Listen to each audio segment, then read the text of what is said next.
Water, water, water. How important it is to any off-grid setup. Be it you're in the mountains like us and we've got our own spring with some really nice flowing water, or you have a creek running through your property, or you have a pond, or maybe you're in a dry area where you're going to have to do a lot of rain catchment, things like water barrels and buckets. Whatever it is, people, you got to start addressing this before you even go off-grid.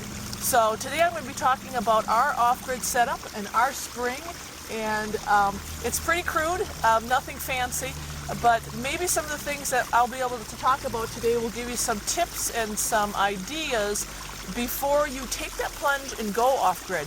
Because people, you got to address the water on your homestead. Okay, warning, by no means are we experts in developing a spring. You could probably go on YouTube and find lots of information, but I'm just going to show you what our setup is.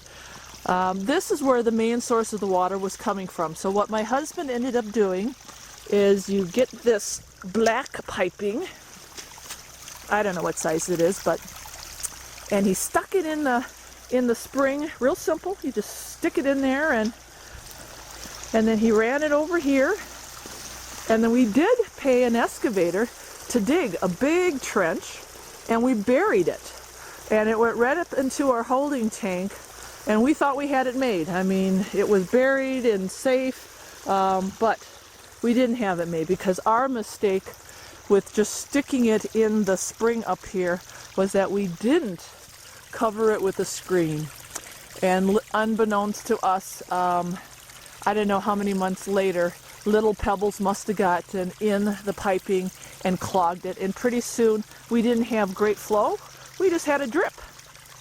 So what my husband ended up doing is getting more piping. As you can see, we've got lots of pipes here, and he ended up laying that on top of the ground, and lucky for us we don't have wickedly cold weather, so it only froze up once, which didn't last for long, but it did freeze up once.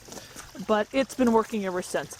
And we do have, what he did is he ended up digging this out a little bit and making a little dam, and then he put the screen on there, and we haven't had any problems since. And that pipe goes right into the holding tank now.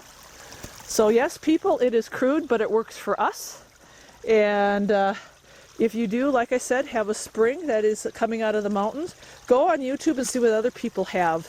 But this is what works for us, and we've got great flow now because we had 2 days of rain, but it's been sustaining us, and that holding tank really makes a big difference because it's 1,400 gallons, and when it fills up, so this is a quick view of the concrete holding tank that I talked about. It's I believe 1,500 gallons, and we got a nice flow coming into it.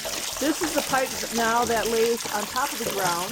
My husband had to drill a hole through it and lay it on top, and it's worked fine ever since. It's got that screen on it.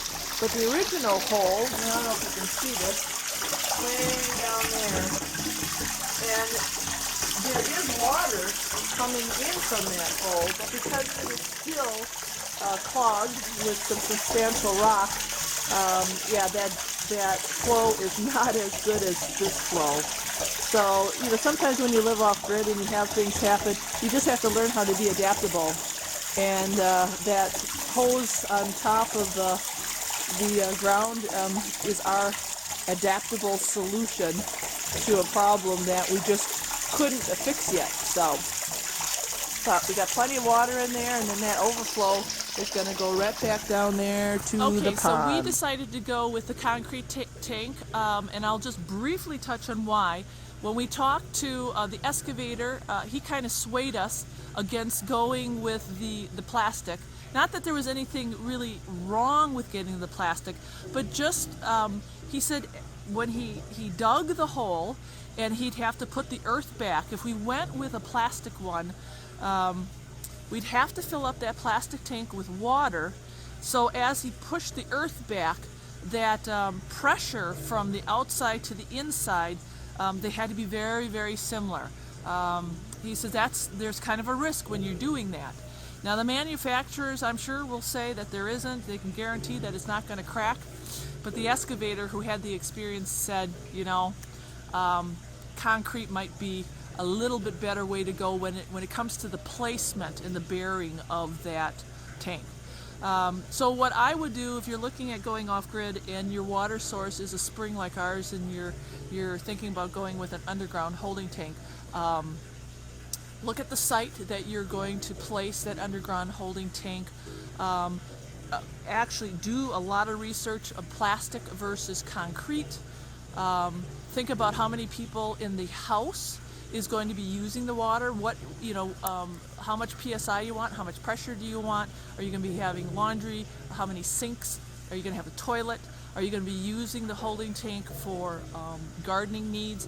A lot to think about when you're developing your homestead site with water. So start writing all that down. Talk to the excavator. If you have a site like us where we buried it, we called that excavator up and we told them, is this possible with a plastic tank? Well, if it's not, then what's the next thing that we need to do? So here's the pond. I'm sure some of you have already seen it from our other videos. When we found this piece of property, we were intrigued because there was a man-made pond, and the gentleman before us had kind of a great idea, dig a pond and have water available for your homestead. So it really worked out well for us because there was already an existing hole, and all we had to do was pay the excavator to make it so that it was usable for us. So the water comes from the tank up there, the overflow up there, and goes into our pond. And then I highly suggest, if you don't have a pond, ponds are great. You can pay somebody to dig one for you. We use all the water in the pond when we want to water the garden. If we need extra water for other household chores, we've got that source right there. So a real important thing to consider on your off-grid setup. Are you going to have a pond? If you're not going to have a pond, where are you going to store extra water? Are you going to have above ground containers? Where are you going to place them? Are they going to be gravity fed? So everything right now is working off a gravity feed from our water tank down to the pond and then into the house. Everything's still gravity fed.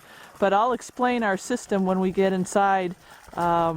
We did decide to go with a pressure pump after about a year, and I'll have my husband explain why the gravity fed worked for us, but then we kind of changed our mind after we got the solar set up. Here, I had it just rigged up straight from the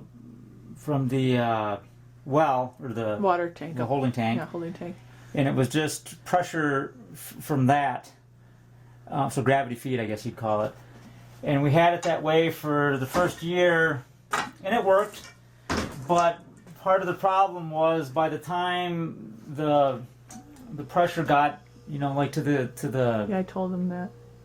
kitchen sink, it would just take forever for the water. It would, Right. it would come out very slowly. You could do it if you wanted to, but the more I thought about this, I'm like, why don't I just hook up a pressure tank? So I got a fairly large one, and the reason, normally you don't see them this size, but the reason I got the largest one is so that it will hold more water under pressure. And so it gets up to, I don't know what it is, 30 pounds of pressure. And so now we turn on the water, it's normal like any other house. But I have a regular pump hooked up to this. Everyone's like, oh, freaking out, you're going to use too much electricity. This motor, depending on how much we're using the water, say on an average day if we're here using water, the pump may kick on 2 times for the day. The pump only runs for a minute and a half. Right. So for that little bit of minute, yeah, it's using some, it jumps up on the electricity, but it's not continuous. Right. So we're talking like, say, out of the whole day, 3 minutes. Yeah. And then we get the good pressure. And we've got good pressure. You want to take a normal shower. Yeah, yeah. So there's trade-offs, people. If you want to be a complete savage and have the water dribbling on you because you're off grid, hey, that's cool. I don't have a problem with that. But for a couple dollars, and we've got the electricity from the solar panels, why not make it a little more comfortable for yourself? Yeah. And so that's what we decided to do. And then if, say, catastrophic event happens, we've got no solar panels. everybody puts their money into all this electricity, which is fine. But talk about like something that would happen in my mind realistically, like an EMP or some type of a disaster where it knocks out electricity, like even our solar here. I can hook this water up so it's just gravity feed again. We can go back to the dribbling the water on us. We're still going to have water. Yeah, we'll survive. So I've got everything rigged up around here. Our plan is, worst scenario, no electricity. Is your place set up for that? Yes. So my theory is just have a lot of wood. You can stay warm. You can cook and heat your water up, and you're good to go. So, but this is a luxury setup, and it's very easy to set up. I mean, anybody can do this. All right, thank you for that. That's very good. So as you're planning on developing your off-grid water source, the one thing that you want to look into also is rainfall and what time of the season is more dry. When do you have more rainfall? I know when we moved out here to the mountains, we've got, after 2 days, we have plenty of water that comes off of the mountain. We also have the snowpack that melts, and that increases our water, which is great for our holding tank. But then in the summertime, it does dry up a little bit. We get 90-degree weather, we get full sun, so the water source goes down sometimes to a trickle. We still have it, but it's really important, whatever area that you decide that you're going to move to, and you're looking at property, check out the rainfall and the weather, because it really does make a big difference. If your water source dries up halfway through the season and you don't have a water source where you can maybe haul water in, or you don't have maybe even enough holding tanks, if you didn't plan ahead, it's really going to be detrimental to your homestead. So think about that. It's really, really important. Probably don't need to give people reminders about, on your off-grid setup, about having lots of buckets and barrels to catch your rainwater. We've got a nice little kettle pot here with a spigot that my husband found at the recycling center, and wherever we've got our gutters, we do catch the water. We also, when we moved out here, brought as many 55-gallon barrels with us.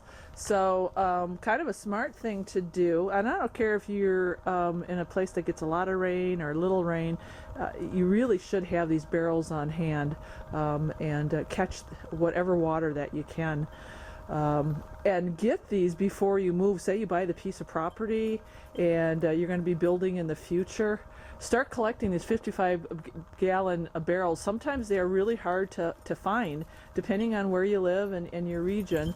So we were really blessed that we took these with us, and they've come in handy for storing food items, for catching water. My husband uses it for his taxidermy purposes. So start collecting those 55-gallon barrels for your homestead.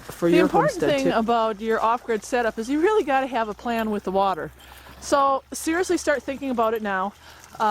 We have people around here that haul water, and then they store it in big plastic above ground tanks.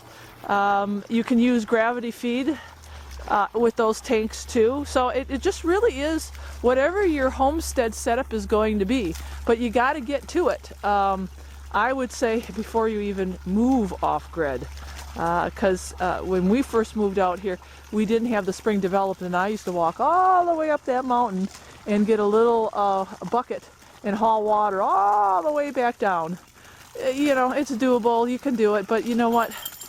Why work so extra hard? So hey guys, thanks for watching, and I hope this quick tutorial on off-grid water sources helped you guys out.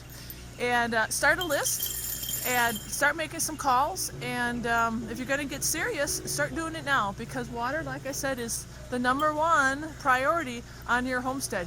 You got to have it, can't be without it. So all right, thanks for watching, I appreciate it.